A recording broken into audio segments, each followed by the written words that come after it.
بسم الله الرحمن الرحيم.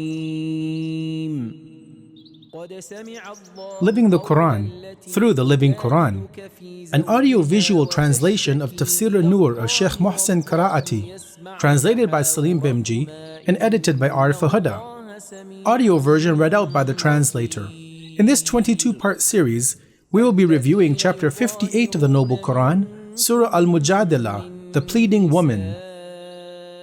Part 3. Reconciliation. Those who declare their wives unlawful for them by using that abhorred expression, and thereafter wish to go back on the words they have uttered, must free a slave before they, the spouses, have physical contact with each other. This is what you are urged to do, and Allah is fully aware of what you do, so do not seek to evade this act of penance and expiation for your wrong. Thinking points. The freeing of a slave has been mentioned in the Quran as a form of expiation for a religious offense for the unintentional killing of an individual, as seen in Surah An-Nisa chapter 4 verse number 92, and also for the taking of an inappropriate oath, as seen in the Quran in Surah al-Ma'idah chapter 5 verse 89, and in the case of zihar, as is seen in this chapter of the Quran. The meaning of what you are advised to do refers to a warning or a reminder, and in actuality it is a blessing given to humanity to allow the spiritual heart of the listener to soften so as to be able to accept what they are being told. And such an admonition has a special place in the teachings of Islam. In the first example, we see that Allah provides such inspirational guidance. And this is seen in Surah An-Nisa chapter 4 verse 58, in which Allah says, Allah commands you to deliver trusts, including public and professional duties of service, to those entitled to them, and when you judge between people, to judge with justice. How excellent is what Allah exhorts you to do. Assuredly, Allah is all-hearing, all-seeing. In a second example from the Quran, from Surah An-Nisa chapter 4 verse 63, Allah provides the following inspirational guidance from the words of the Prophet. Such are the ones, Allah knows what is in their hearts, so withdraw from them. Do not care what they say and do, and continue to admonish them, and say to them profound words touching their very souls.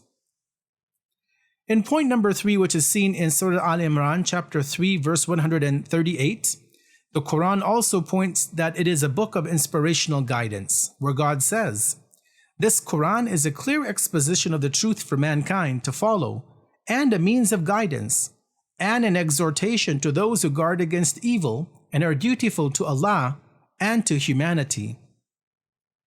In addition, we must realize that there are various types of inspirational guidance.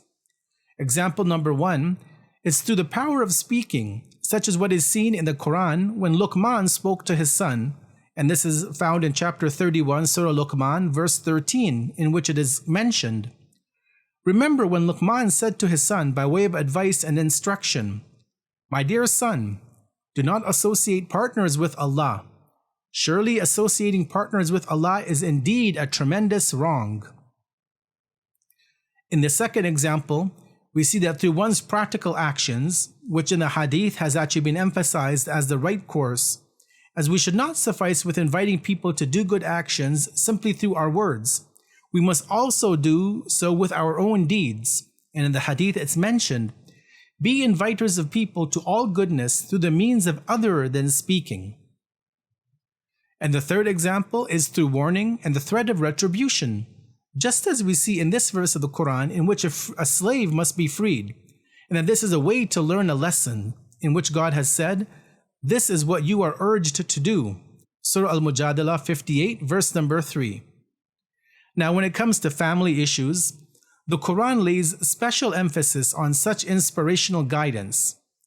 At the first level, it tells men to use this form of guidance, in which God says in the Quran, and this is found in Surah An-Nisa chapter 4 verse 34, "As for those women from whose determined disobedience and breach of their marital obligations you have reason to fear, admonish them to do what is right."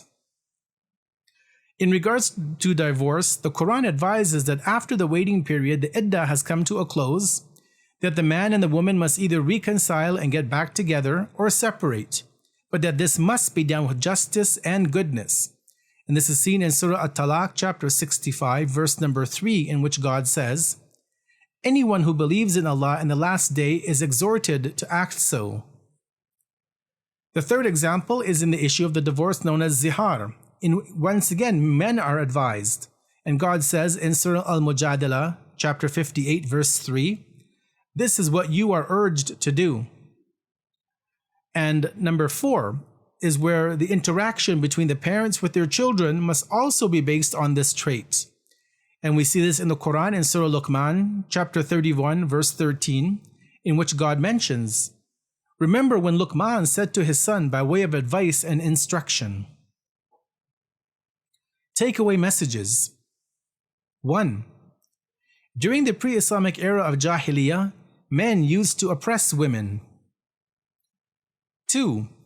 There are no dead ends in Islam, and as such, everyone is able to return back to the right path after erring.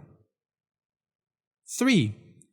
Having penalties is a way to ensure that laws are not trampled upon, and it is a way to control criminals in the society. 4. One must not say just anything and everything to their spouse.